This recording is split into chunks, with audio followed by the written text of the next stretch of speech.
Hello guys, Radhe Radhe, जय Shri Mahakal. Sandy here. आज नवीन ब्लॉगमध्ये पुन्हा तुमचं स्वागत आहे. आणि आज होणार आहे आमची महाकालची झाकी. आम्ही सध्या आहोत चिंचवडमध्ये अग्रसल भवनमध्ये.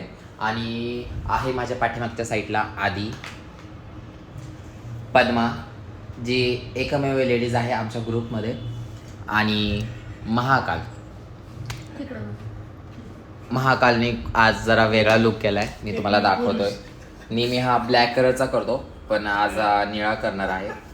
आणि खूप छान असं त्याचं लुकआउट तुम्ही बघू शकताय. खूप छान त्याने कलरचं कॉम्बिनेशन केलंय. आणि हे आम्हाला चेंजिंग रूम दिली आहे. आताच नाश्ता आला होता, नाश्ता खाल्लाय आम्ही. आणि काही क्षणामध्ये आमचा कार्यक्रम चालू होणार आहे. मी काही व्हिडिओ क्लिप तुम्हाला दाखवण्याचा प्रयत्न करेलच. ब्लॉगमध्ये बघत राहा. आणि हां, शेवटला ब्लॉग कसा वाटला सांगायला विसरू नका. आणि आमचा कार्यक्रम तुम्हाला बुक करायचा असेल तर माझ्या वरती दिलेल्या नंबरवरती कॉन्टॅक्ट करा. राहुल आणि सँडी. Bye bye.